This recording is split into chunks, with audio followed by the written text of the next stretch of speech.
For the past few weeks, we've been on a Galapagos bender, at least for the green videos. And I think we're going to continue that because I still haven't gone to the Galapagos. That will be later this month. So I'm going to be trying to cram in as many different Galapagos documentaries as we can before then. And this week we are watching the Galapagos Tortoise by University of California, Berkeley, Harper & Row publishers. And I think we've already watched a few of these Harper & Row Galapagos programs, so this should be good. This should be easy. This should be more of what we've watched in the past. But now we're specifically learning about the tortoises, which is a lot of people's favorite part of the Galapagos. So I think this should be good. This should be another good look into how to cover the Galapagos and why to cover the Galapagos, I guess. How and why. So without further ado, I think the Galapagos Tortoise. Here we go. Yeah, Harper & Row publishers, we've seen this logo before. I think we've even watched part of this Galapagos series by them before. So we're getting into known water here. Oh yeah, here we go. Galapagos Laboratory for Evolution, a film series. I think we've watched 2 parts in this series already. Again, shout out to the Media Center, University of California, Los Angeles. Thank you guys. Funded by a grant from the National Science Foundation. See, that's wild that this stuff was funded by that sort of stuff back then. I feel like nobody's getting grants from the National Science Foundation to make YouTube videos about the Galapagos tortoise anymore, right? Oh man, before we see anything, we have music playing, and it's again more weird, like synth music. Not the music I imagine would fit for the Galapagos, but you know, I'm here for it. So long as it works, I'm gonna enjoy it. Okay, yeah, this is the Galapagos tortoise specifically. So maybe I should say something before we get started. I guess the important thing to understand about these tortoises that I already come into this knowing is that they are, island inhabitants. There are no tortoises like this on mainland South America. This is like one of the only islands where tortoises have reached and where they have had enough time to evolve into ginormous versions of themselves. There are several different species of giant tortoise in the Galapagos, and I think there used to be more giant tortoises around the world. I think that was an actual regular thing to find on islands. I think Mauritius used to have giant tortoises. I think the Seychelles in the Indian Ocean used to have giant tortoises as well. I think those might have all gone extinct. But what I'm trying to say is that giant tortoises were once a more widespread phenomenon, really. Is that it's not so special because they're on the Galapagos. It's more like the Galapagos tortoises are like the best example of what has happened everywhere tortoises have colonized islands. But let's see what has happened to tortoises, right? Let's learn about that.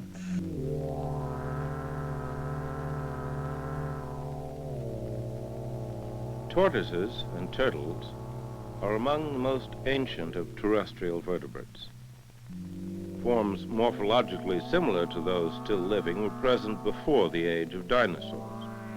That is something that is not appreciated enough, I think, that turtles and tortoises do come from such an old lineage. It's so funny to think that, dinosaurs tried to eat turtles but still couldn't because of their shells. That's just the victorious endgame that turtles are enjoying, that nothing can break a shell. So they just, haven't really changed their lifestyle for the past, 100 million years. But the huge land tortoises living today on the Galapagos Islands are not surviving giant forms desisting from the age of reptiles. Yeah, see, that's another important aspect, is that the tortoises didn't arrive on the islands that big. They arrived as small. I think it's the El Chaco tortoise is the most related one, but they arrived as just regular tortoises and they grew to this size. Again, this is a pretty cool illustration, but I hope we get a lot more photography of them too.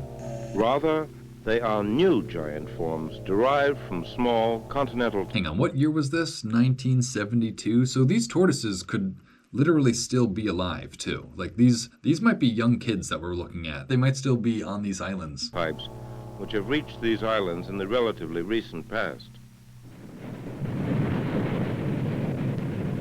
The Galapagos Islands did not rise out of the sea until toward the end of the age of mammals. At first, of course... Towards the end of the age of mammals? Or towards the beginning of the age of mammals? I feel like the Galapagos Islands are only 5 to 10 million years old. So I don't know what he's really talking about with the end of the age of the mammals. They had no terrestrial life. All of the land animals and plants which have reached these islands have had to disperse over several hundred miles of open sea. You know, it's funny because obviously we already know all this information because we have been watching Galapagos content and before that Atlas Pro content, but it's funny to hear them have to re-explain why island environments is so unique and so special and how evolution takes place on island environments compared to mainland environments. And the reason I find that so funny particularly is because I have to explain, or I have to give that same explanation over and over and over again in my videos. So it's funny to see that they also feel it's so necessary to explain that they do it multiple times. It's always funny to me the parallels between this old, film documentary and the stuff that I'm working on now. This constitutes a filter. All right, let's judge the map. Oh, this is the old map, actually. We've already seen this map in other programs. And these old animations. This is funny. It's funny that they're reusing it all. That has kept most continental animals from reaching the Galapagos. However, reptiles, including tortoises... Dude, I love the simple dot animation, though. Like, this is what I wish I could do for my animation. ...are pre-adapted for transoceanic dispersal.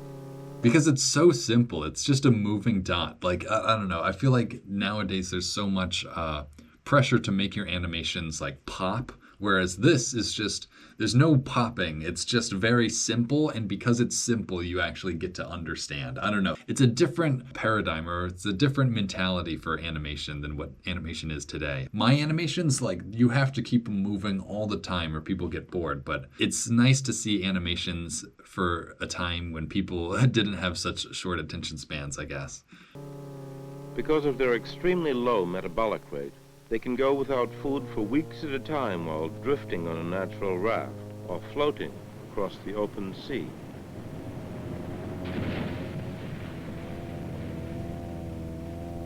In relation to this, it's striking that the principal non-flying terrestrial vertebrates in the Galapagos Islands are all reptiles.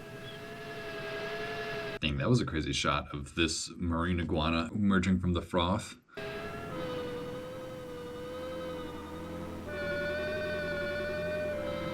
Once these reptiles got to the Galapagos...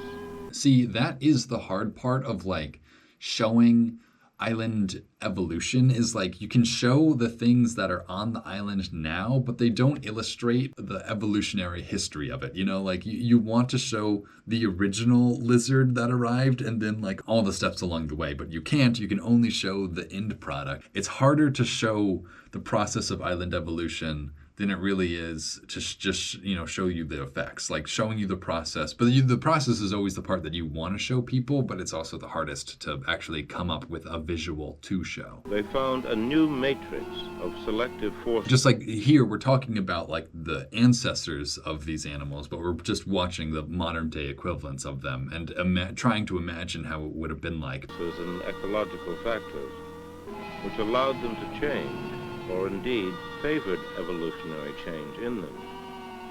Dang, that thing straight up did look like a dinosaur. I feel like I say that about lizards a lot, but like this this thing actually does look like something unrecognizable, or something that can only be recognized in like an old dinosaur program. It doesn't even look like our modern idea of dinosaurs. It looks like our old idea of dinosaurs. You know what I'm saying? Like, like this is what people used to think dinosaurs looked like. I mean, I guess that makes sense though, because they're the only surviving example of something even sort of similar to that. But this looks like a dinosaur to me. Favored evolutionary change in them. Thus, on the mainland of South America, there is a small tortoise still persisting, which occupies a very restricted niche in the arid parts of the west coast. There's definitely a tortoise that is closely related to the Galapagos tortoise, but not directly related, but very closely related. And it's still around, and we still know what it looks like. And I'm pretty sure that's what they're talking about here. I think it's called the El Chaco tortoise. I like getting those names before they say them. So let's see. This animal, or one similar to it, reaching the Galapagos, would have found no competition whatsoever. Here's the cactus trees again. For more advanced mammalian. Dang, they have even better shots of cactus trees than the last one. In fact, it would have been the only grazing or browsing terrestrial vertebrate in the islands. See, that's funny. This is a good program to watch in conjunction with the one we watched last week, the Galapagos cactus and scalesia, because part of the whole reason the cactus evolved the way they did is because of the tortoise. So you can't really understand the evolution of the cactus trees without understanding the Galapagos tortoises as well. So hopefully we'll get into that and we'll learn from the other perspective why the cactus trees grow. Land tortoises can literally eat anything they can bite. Thus, all of the vegetation on the islands was a potential food source for them. This must have been like a wild few thousand years when the first tortoises arrived and they were eating these plants that had never evolved to be eaten. Like they must have caused like ecological devastation before the islands were able to react and to evolve and to adapt to them. It's funny because every single thing to have colonized these islands, humans included, affected them. You know, like these tortoises probably had a huge ecological impact when they first arrived, and now they're part of the ecosystem, so they don't affect it so negatively, but probably took millions of years to get to that point. In the absence of competition, what people don't really know about these tortoises is just how big they are. Shots like this do not convey like that is probably bigger than a human, you know? the tortoises have increased in size by an order of magnitude. All right, I look really dumb for saying that because now we have this actual tortoise. All right. So that's what I was trying to say, though, is like that tortoise looks really small, but I know the tortoises are actually really big. That one looked really small because that is a small tortoise. But now we have a really big tortoise next to it. That one is probably the size of a human. I can't believe that happened. I always say stuff and then these things always prove me wrong. Animals weighing 250 or 300 pounds. 250 or 300 pounds. So that is more than I weigh. So I am willing to say that these are bigger than humans. Are commonplace. Very old individuals may weigh as much as 600 pounds. Dang, 600 pounds for an old tortoise. That's at least 2, maybe 3 or 4 people. In this regard, the evolution of large size in the Galapagos tortoise parallels the history of many island forms.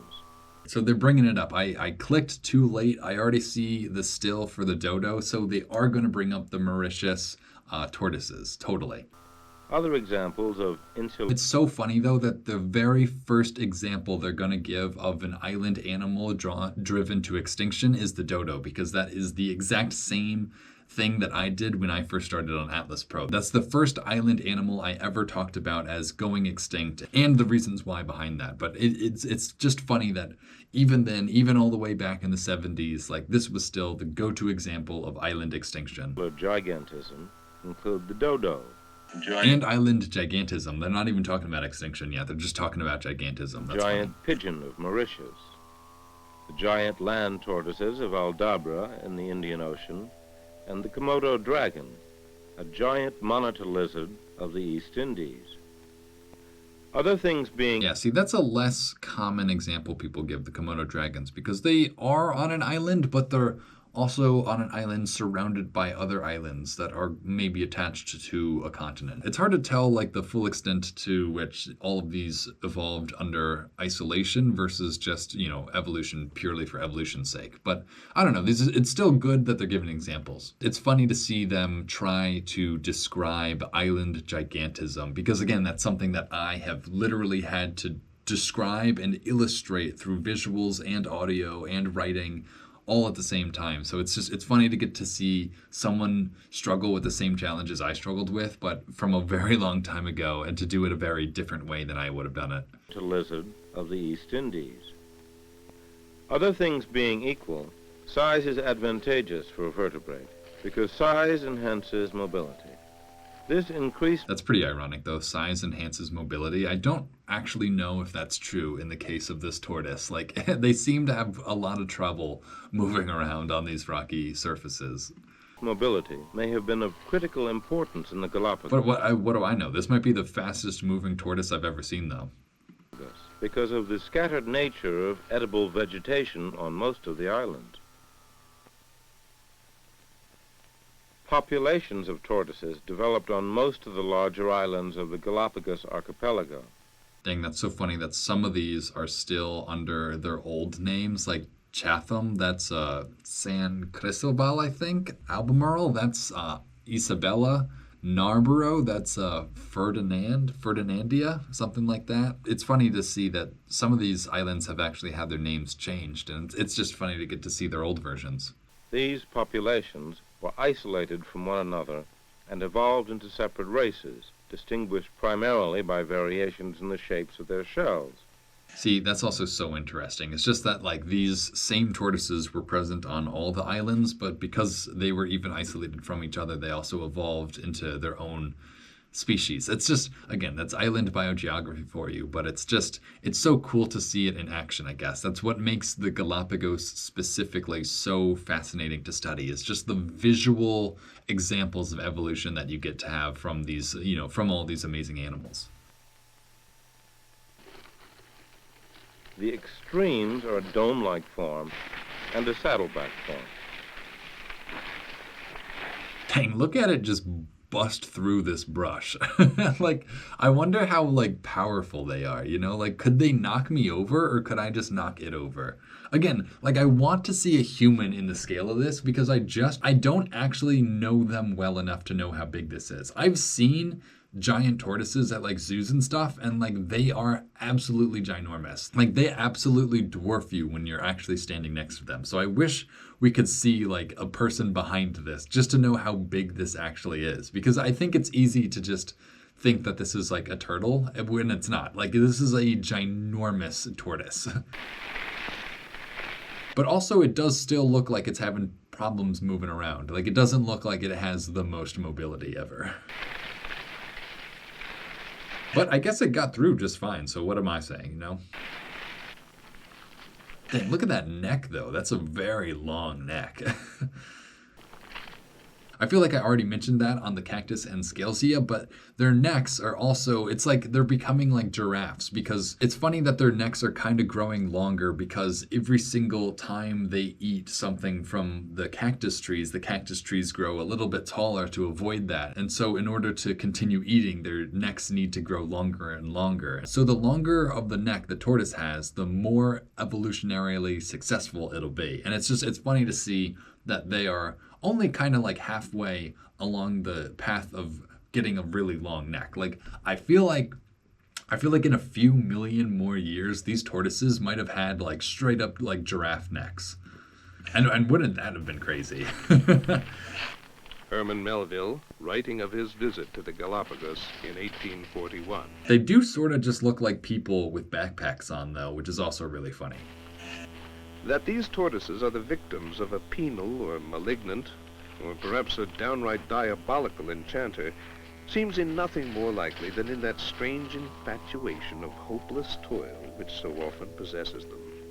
I have known them in their journeyings to ram themselves heroically against rocks, and long abide there, nudging, wriggling, wedging, in order to displace them and so hold on their inflexible path. Their crowning curse is their grudging impulse to straightforwardness in a belittered world. Yeah, it is wild just to see them just go on their, daily business. Like they seem so unbothered by anyone being there. They do seem like these like ancient sentinels of just like, they don't even seem to care about the world around them. I don't know, like what the narrator just said, like they'll just continue walking into a rock just because it's straight ahead of them, They do seem like unstoppable forces of nature. It's just so unfortunate that they aren't, and they're actually like incredibly threatened forces of nature. But yeah, this close-up on its head just reminds you of how bizarre these animals truly are. Like this really does it looks alien, but it also looks like ancient Earth, like this, it does look like a dinosaur again. It looks like my idea of a dinosaur. But again, this head is like the same size as like your head. You know what I'm saying? Like it's not just a small tortoise head, it's an actual like ginormous head. The tortoise is more completely encased in armor than any other vertebrate that's ever lived. This bony armor, which completely encompasses the body and to which the ribs and... Oh, this is cool. We actually get like an x-ray of inside the tortoise shell. Or maybe this is just like a cross-section. Ribs and backbone are fused, presents acute mechanical problem. For example, a tortoise cannot change the diameter of its body. In fact, the only way it can breathe is by shifting all of the peritoneal content so as to alter the volume of the lung. This is sometimes done by moving the legs slowly in and out of the shell. That's bizarre. So they can really only breathe by like moving all their insides around so that they create more space, which draws in the air, which they have to do like kinetically or mechanically with like moving their legs, which I guess is interesting. I guess they like that probably helps them breathe when they're like walking or whatever. But these seem like it's so tough because on one hand, these are like such fascinating products of evolution, like these are amazing and unique, but at the same time it's like, well, all that millions of years of evolution got you was like a pretty like helpless and vulnerable creature still. Like this is by no means like a robust animal or a robust, form of living even. All those millions of years of evolution just resulted in like a slightly less clumsy tortoise. And even then, like that's arguable. For many years, it was thought that the swallowing, or Dang, the head movement, it's like he heard what I said, though. gular pumping, which is so obvious in the tortoise, functioned as a device for injecting air. See, but that's the thing. Like, you look at how they move their heads, and you can tell that they're receiving information at, like, a pretty similar rate to what we receive information in, and they're moving their heads to obtain more information. You see like the sentience in them when you see them move for real and how they move and what they move towards and why. Like you can tell that he's looking at specific stuff and he's trying to figure something out. I don't know if it's a he or a she, but I'm just going to say he. You gain so much more appreciation for like their actual like dignity or their souls when you see them behave like real animals, like real people even. Just like, I don't know, the way it's moving its head around really feels like it knows what it's doing. But it now appears that this gular pumping is the tortoise's equivalent of sniffing and serves a purely olfactory function. Oh, is that what it's doing? It's sniffing? Interesting. So I did say it looked like it was doing something. When tortoises walk, they also face problems, because both the pelvic and pectoral girdles are inside the shell. They must hoist themselves off the ground with legs that stick awkwardly out of the four corners of this. Yeah, I will say that their legs really do not look like they were the best things that you could have come up with for moving a creature like this. I don't know if they really are like good evolutionarily, but like it just doesn't seem like it. And they do seem awkward, like the narrator said. Like the way they have to like move, like flop and then like move over and then flop it back over again. It doesn't seem very precise or very controlled, and it definitely does not seem very efficient. But I guess you don't need efficiency when you're on an island like this. Not at first anyway. But yeah, geez, look how big this thing is. Like this, you could fit inside this shell, I'm telling you. Any one of you watching at home could fit inside this shell. Dude, I really hope this is the music that's just playing at the Galapagos, because there is no need for it to be this like eerie and synthy. Like we're supposed to be in nature, not like in Blade Runner.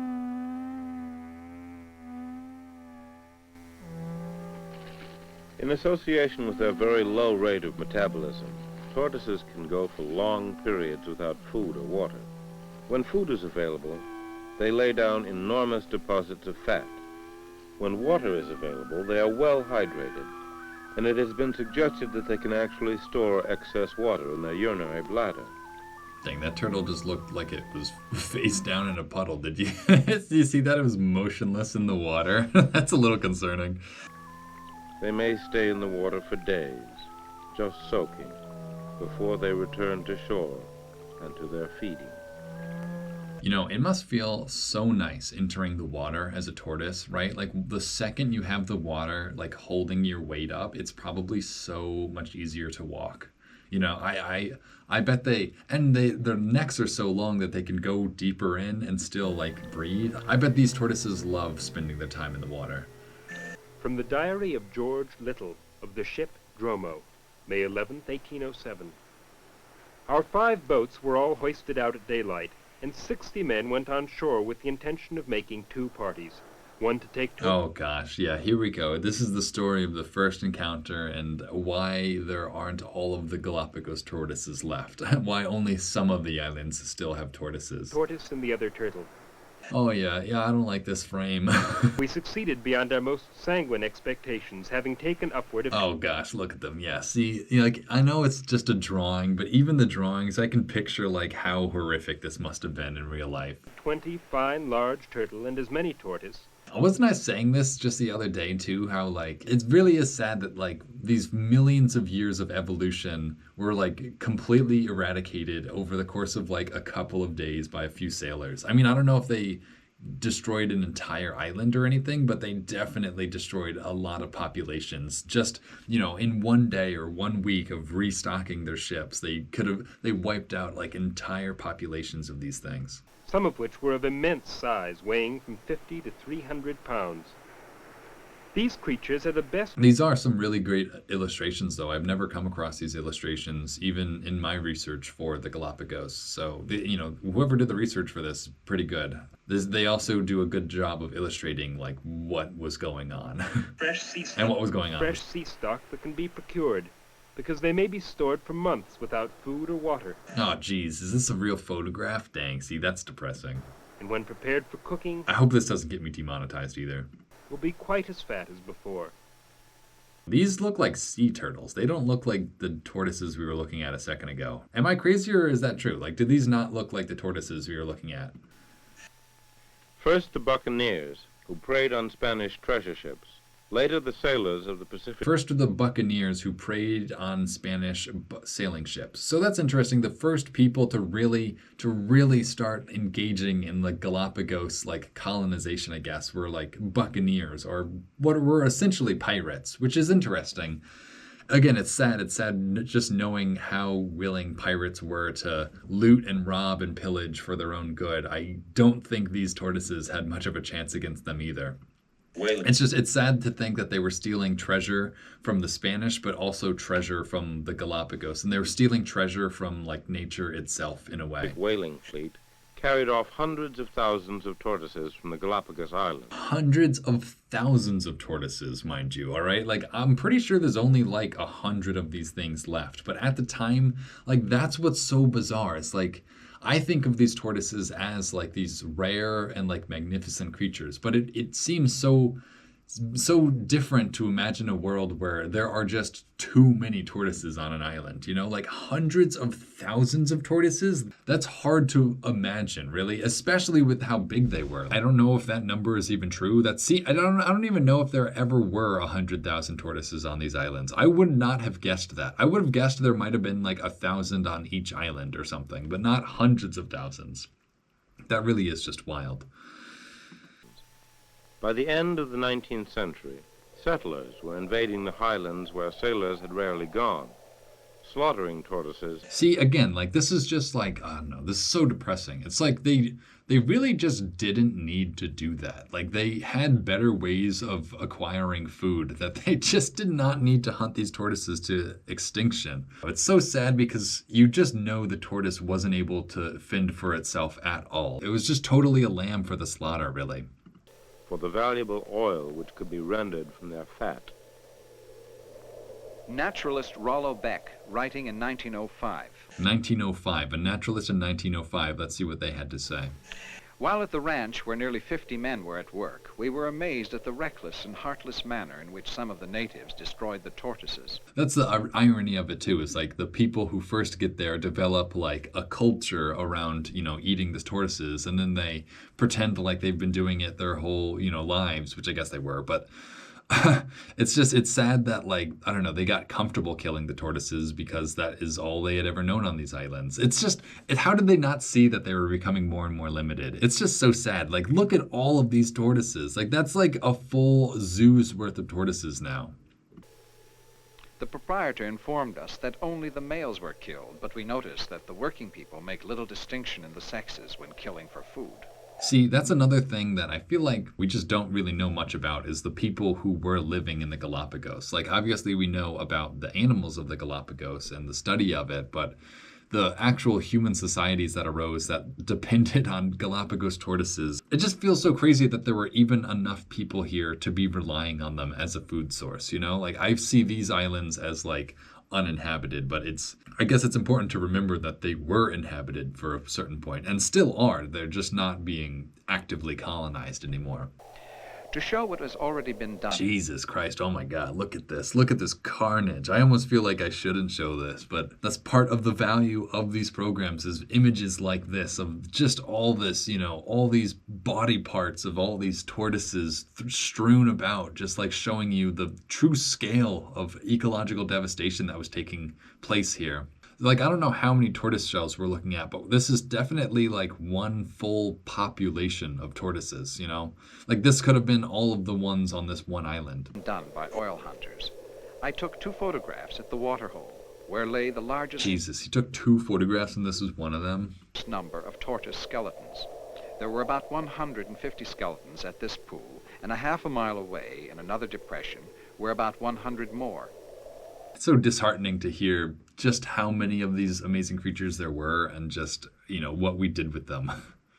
The photograph of 7 tortoises at a pond was taken 10 miles from the ranch at 3,500. Again, it's amazing to see how numerous they were, too. Again, I have grown up only ever learning about these as being endangered and extinct, and how limited in number they are. You know, now there's like 100 of them and everyone celebrates that. Whereas, again, it's just so wild to hear about and to see evidence of a time when there were just so many more of them. They seem so special now that it's hard to imagine a time when they were just everywhere, you know? But I guess that's what images like this prove. Feet elevation. Again, that's part of the value of all this, is that they preserve aspects of the world that might not even exist anymore. Like, the environment that is being shown to us in this photograph doesn't exist anymore. Like, the ecology of this photograph doesn't exist. Like, these tortoises, even though they do still exist in these islands, the whole ecology doesn't exist anymore because their numbers have been just radically reduced. There the hunters had not yet been, but soon these will be discovered and go the way of the rest.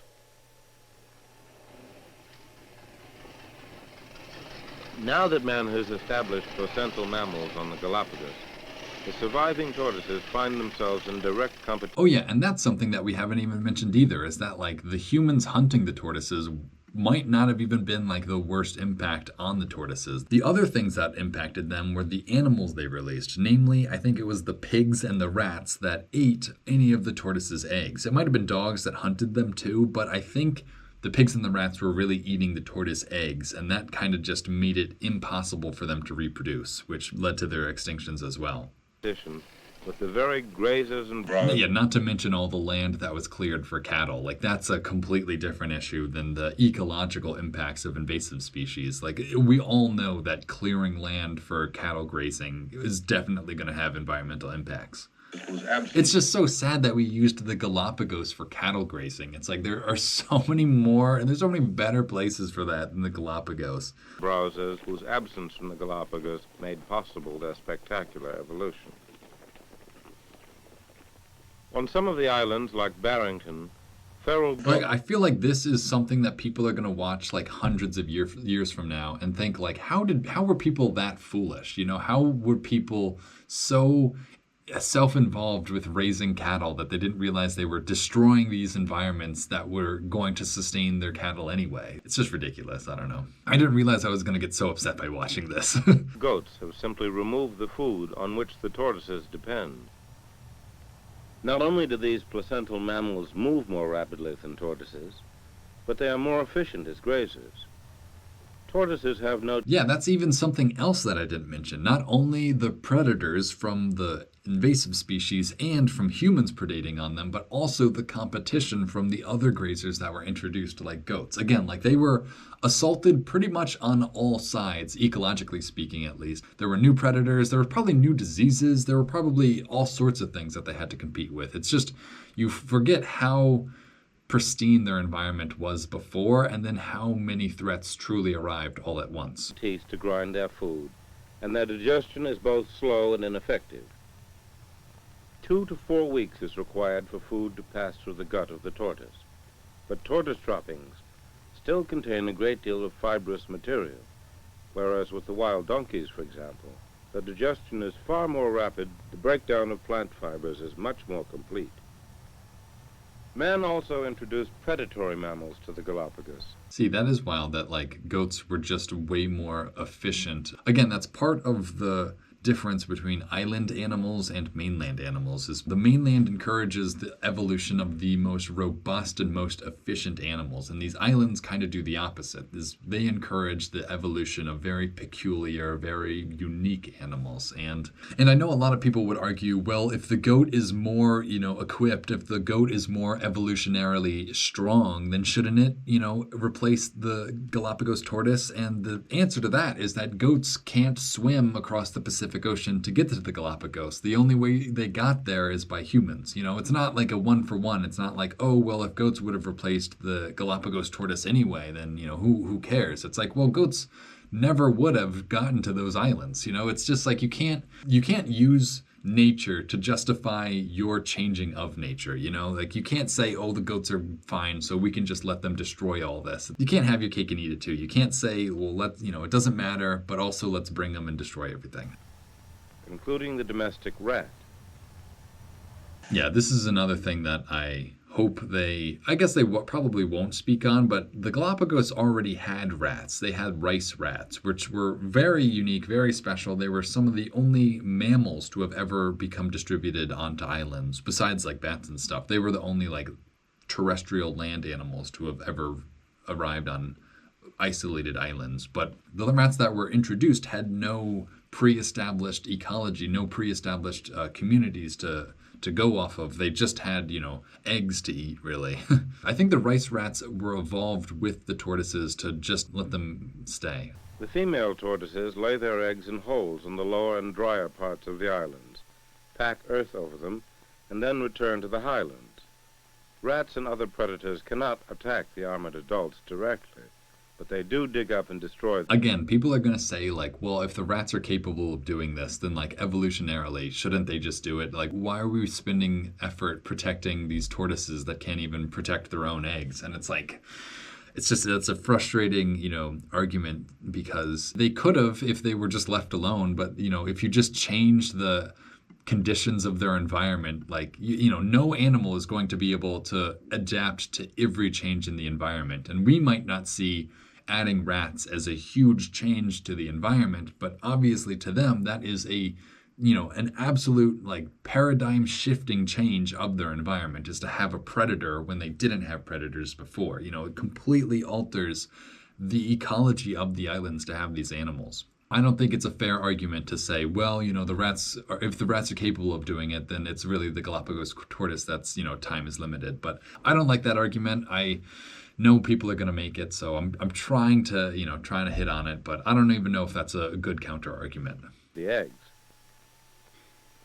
As a direct or indirect result of what man has done in the Galapagos in the past 300 years, several races of tortoises have become extinct. And several of the remaining... Yeah, that's what I've been saying. Some of them have become extinct. Some are still alive. Some have been, put into breeding programs, conservation efforts and whatnot. But that shouldn't tell you that, like, everything is fine, What that should tell you is that there were some extremely vulnerable populations and some not so vulnerable populations, and we managed to save some of the not so vulnerable. But even the not so vulnerable populations were still very vulnerable and were still diminished greatly. Remaining populations consist of only 4 or 5 surviving individuals.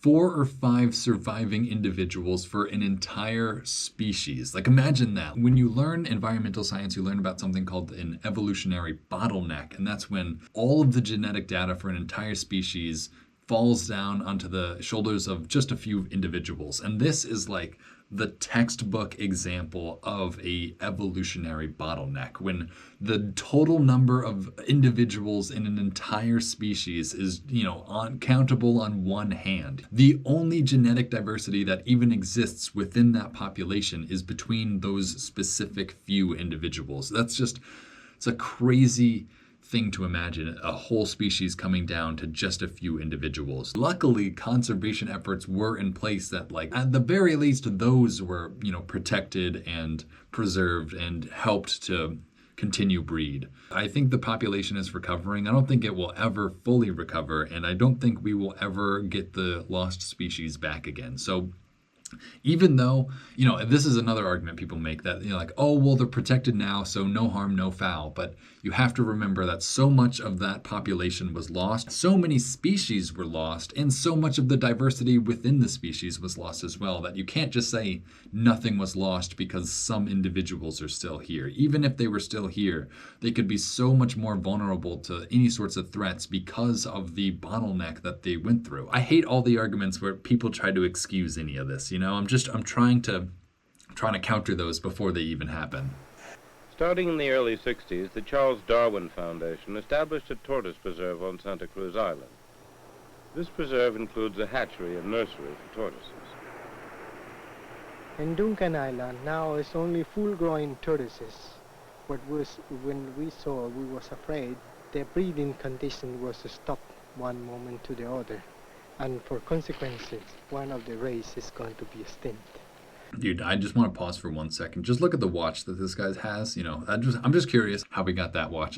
It's funny because you don't think of like a guy who is a conservator in like the islands to have like a nice shiny watch. I don't know. I don't know why that's a funny detail to me, but it's like, why are you wearing a watch? You're in the forest, Their breeding condition. Miguel Castro. Was to stop one moment to the other, and for consequences, one of the race is going to be extinct.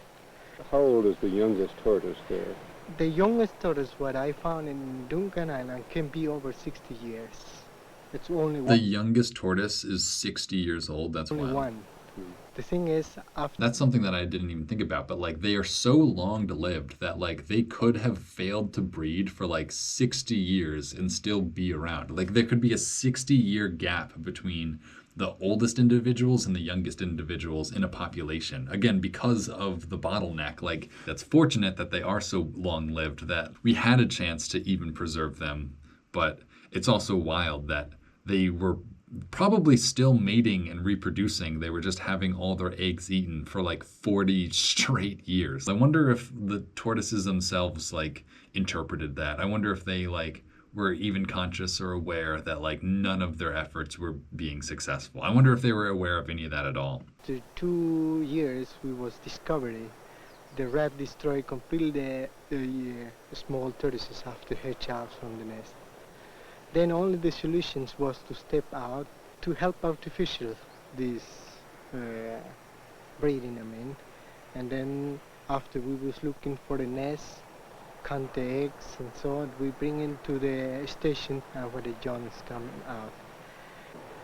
Do you plan to go back every year and bring back eggs here for this artificial? Well, what I was proposed. It's wild that he's asking these questions as if this isn't like a well-established operation yet, which I guess it's not, right? It said it was established in like 1960. This is only 1972, so like it's only been around for 10 years. That is so fascinating because, again, like this was just the beginning of conservation on these islands.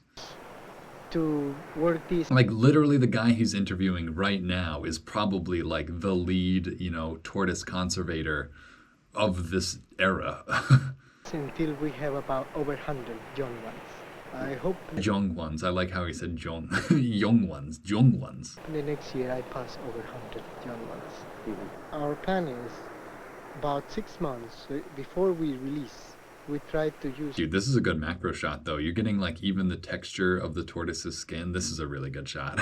They must have pulled out either a different camera or a different lens to get this shot, because none of the other shots in this whole film have been macro shots. So it's the same food what we have in Duncan Island. And we try to release in the best time of the year.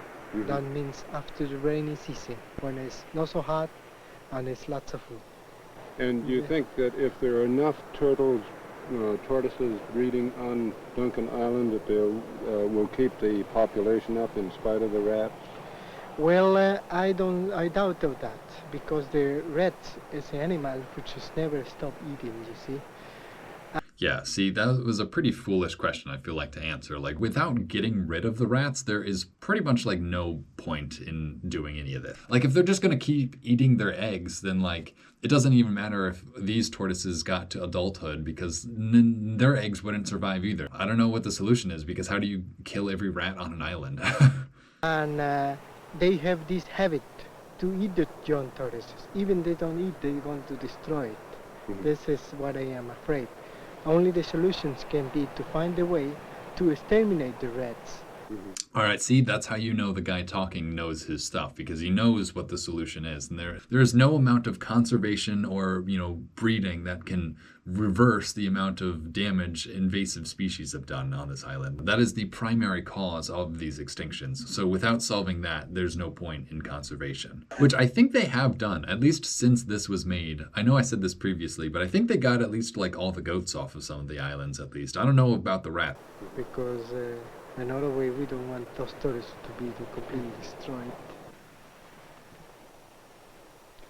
Tortoises still remain in significant numbers up high on Santa Cruz in the preserve, but the largest populations are on Albemarle, which is the biggest of the island. Like in Albemarle, it's now called Isabella.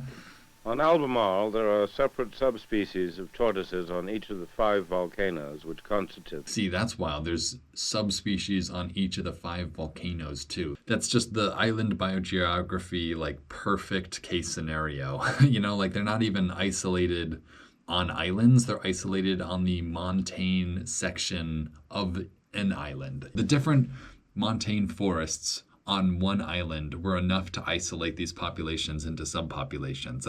Or subspecies. That's just, another great example of island biogeography, really. I didn't know that, though. I didn't know that there were 5 subspecies on Albemarle or Isabella. One of these, Volcan Alcedo, is quite high, extremely rugged, and supports a substantial tortoise population. The crater of Alcedo is a caldera, a volcano which has extruded lava from its interior and then collapsed to form a great basin with a high rim around the edge. Alcedo was volcanically active in 1954, and at that time there was a great earthquake which in one area actually elevated the bottom of the sea as much as 15 feet above high tide. This elevated reef is snowy white from the encrusting corals and marine life that have bleached out in the sun. It's actually pretty wild, too, is that, like, just a volcano one day erupted and, like, there was a just new platform off to the sea with all this, like, hardened coral on it. And at one point, there is even an uplifted mangrove swamp whose dead roots now entwine bare rock high above the waterline. Again, these are just such dynamic environments. That's also part of what makes the evolution on these islands so special, is that there are so many different environments and there are changing environments, right? Like the geology of the islands themselves ensures that there is always new disturbances happening. There's always new rock being laid down, and there's always new niches for animals and plants to occupy. And because of that, you get just such a rich array of life. That's probably one of the hardest things to convey, is just how varied the landscape of these islands are and how that variation results in even more forms of life than what you would originally have, even on an amazing island like this. A sea of lava surrounds Alcedo and all the other volcanoes of Albemarle. This almost impassable lava plain has kept the 5 tortoise races of Albemarle isolated from one another and distinct. See, again, that is what's so bizarre, is that they are all connected, but they are disconnected by this field of desert, pretty much, like this huge expanse of pretty much just rock. It's also just wild how barren parts of these islands are compared to the richer parts of them. Like this is like just desert, like there is nothing else to call this. It's not even like scrubland. It is just desert. It's just rocks, really. But there are also like rainforests not that far away. It's an amazing diversity of environments as well. The outer slope of Alcedo is covered with progressively richer vegetation as altitude and moisture increase.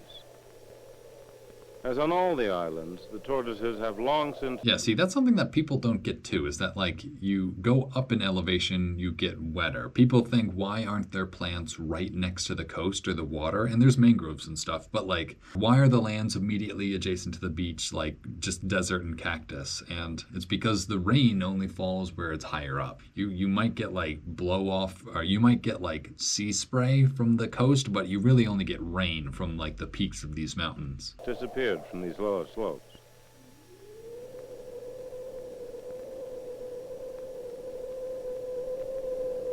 The top of Alcedo extends above the persistent layer of stratus cloud.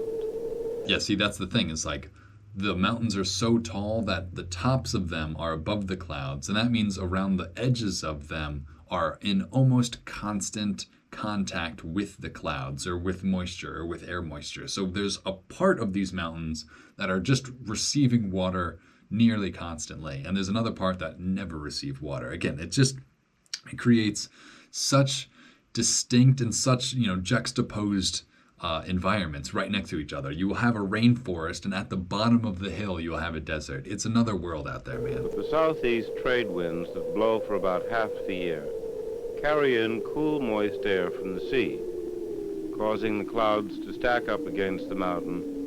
And again, we already learned these trees, right? Scalzia or Scalesia or whatever, these are all daisy trees. I think these are all daisy trees, at least. They all evolved from just a daisy flower from South America. Spill over the rim into the caldera. Oh man, that's a great shot. This mist coming over the ridgeline. Oh, I bet the photographer was proud of this one.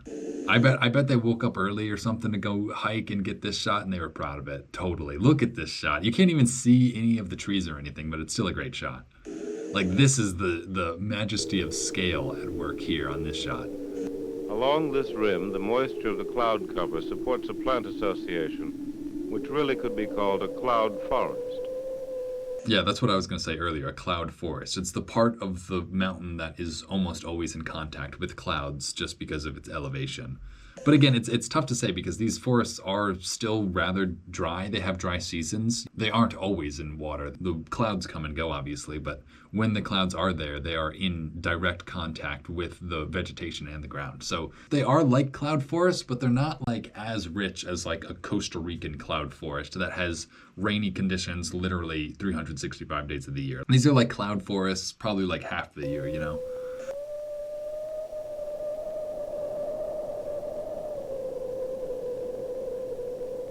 Here in this persistently moist area of heavy vegetation, a large population of tortoises persists. At night, they withdraw into shallow little pits or burrows. See, that's so funny that like they dug themselves a little, just a little tiny hole to just like hang out in. Like they're so big that like their little nests are like still huge, like that hole is like the size of the hole that you dig at like the beach on the first day of summer, like that was still probably like a super deep hole, but because it's a turtle, it doesn't look so deep. In the morning, they move slowly out, warm up in the sun, and then wander about, browsing and grazing during the daylight hours.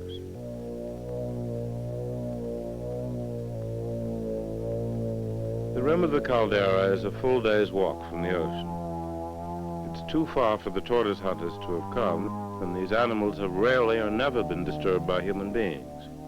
See, that is cool that there are still some populations that were just completely undisturbed. It doesn't make up for the fact that there are other extinct populations, but it's just like, whew, at least there's something still there that's still, wild. And until you think about the invasive species and how they're probably present there too.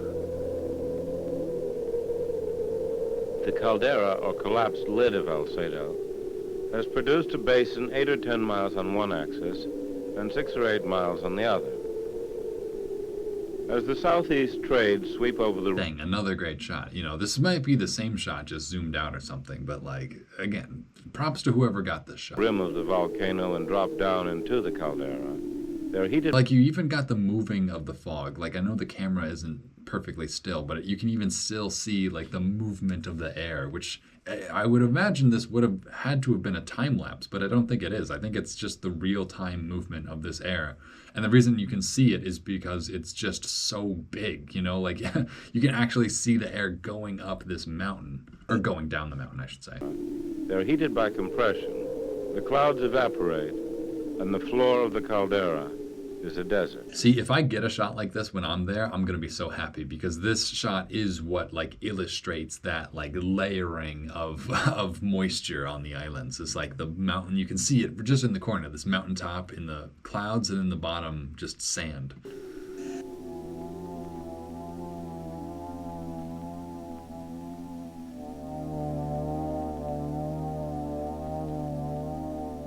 Parts of the floor of the caldera have been covered at one time or another with hot lava. In some areas, the lava flowed out in a soft and viscous state, and here we can actually see the buried ridges and plates where it congealed.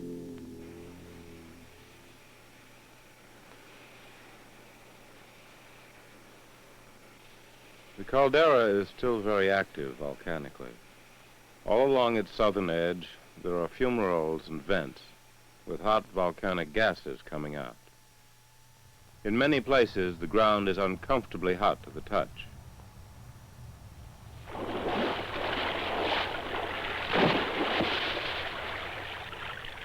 I wonder if that's really true. Like, is the ground actually like hot from geothermal activity? I mean, I guess it makes sense. There are active volcanoes in the area. I don't know. I don't know. It's hard to imagine the whole ground being warm. Like, is that true for every volcano? Is the ground just warm? I don't know.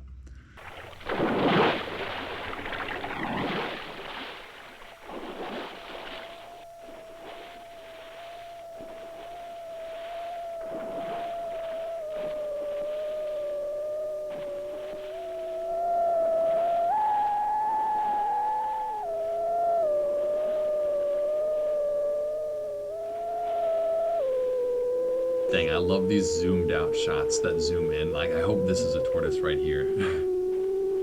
Oh no, there it is. It's right there. Wow, that is wild. That should help for you to understand how big they are, but it doesn't really, because these rocks are probably ginormous too, but you still can't tell the true scale because there's not a human in the shot. But like, these tortoises are huge. You can see them from such a far distance. I hope everyone appreciates how big they are.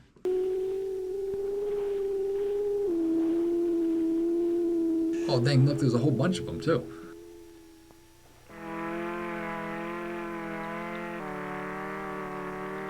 Oh man, this music is making me think like bad things are happening. Like, are they all here for a specific bad reason? I don't know.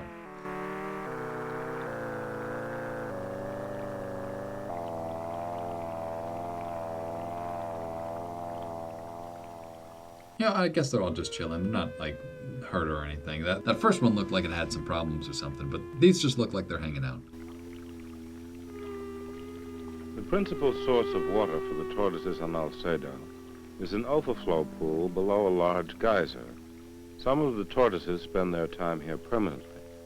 Others come to drink. See, that's interesting too, that some of the tortoises spend their time in the pool permanently and some don't, because, you know, from an evolutionary standpoint, that is like a point of divergence. Like, the ones that stay in the pool evolve one way, the ones that leave the pool evolve a different way. It's just, evolution is still taking place, you know? Drink and then wander to more remote parts of the island for food. The movements of animals to and from the water have produced large dirt paths, almost like roads. It is really funny to see like the development that these tortoises have caused the island to undergo. Like, you can see the paths they take, and they do look like just dirt roads. They do have an impact on their environment as well, a clear impact as well, not just like something that's hard to see. It's like, this looks like it was paved over at one point, but it was just tortoised, I guess. Which radiate out from the pool.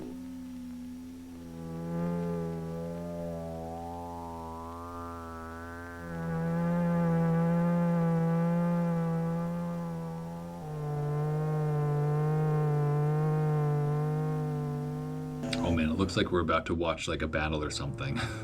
Aw, dang, it just cut, never mind. Dang, yeah, I would be offended too if I were a Galapagos tortoise and I just had to deal with these donkeys hissing at me all day. I'd be done with this. It must be terrifying though for a tortoise to see something like that. Like, point of view, you've never seen an animal with 4 legs in your life, and then this thing rolls through, you know? Like, and it just starts shouting at you. And it's so much faster and stronger than you, and its poop is even better than yours too. Its poop has less grass in it than yours does. In the early years of this century, when tortoise hunters were operating on the lower slopes of Alcedo, they used pack burros to carry the tortoises back to the sea.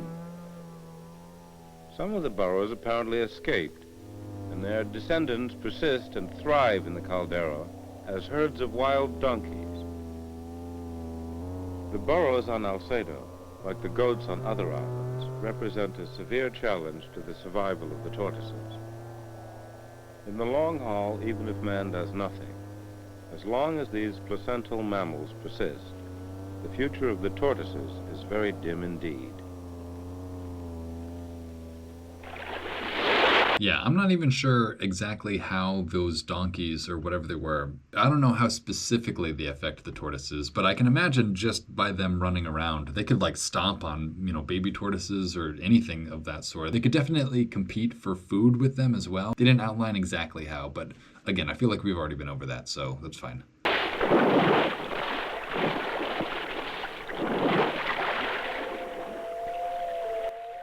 Again, the music. Whoever made the music, give that guy an award for experimentation at the very least, because we are in unfound territory, I feel like, in the music department at least.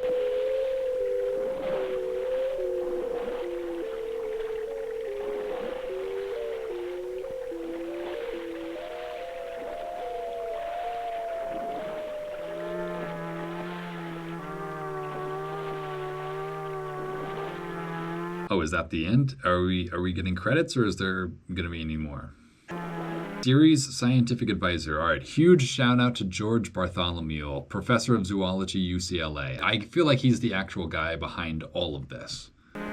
I've seen his name on a few of these now where I think he is just, for whatever reason, like the scientific expert that led to the creation of these. I don't know if that's entirely true. There might be a director or something that was more involved, but his name is always the one that's associated with any of these programs. All right, yeah, so I think we're just watching the credits now. So I guess I'll try to give my final thoughts. That was fun. That was a kind of a bit more of a downer than I wanted it to be, but I guess I knew that going into it. But I think I'm ready to see these things in real life. That's the thing that I keep saying to myself too, is that I can't even really speak on them until I myself have interacted with them. So hopefully that'll be done soon, and you guys will never have to hear about the Galapagos again. But these documentaries are all pretty good, to be honest. They do a good job of including like the most basic information. I never feel like I'm not learning, but I also never feel like we're really getting deep into it yet, I guess every time I pause, I feel like I try to get deep into it, but I feel like these programs themselves they weren't interested in like really diving and hitting hard into like the hard hitting questions, I guess, they were more about just summarizing, which is fine. Like, I guarantee you this video has more information in it than any other YouTube video on the Galapagos tortoise that exists out there. So if you want to learn about the Galapagos tortoise, this is probably like the best format for you to do so. Not this video, but this archival footage. But it's still fun nonetheless. So I think with that, that's all I really have to say about these. I hope to see them again in another documentary soon, but until then, I think we're just gonna cut to black.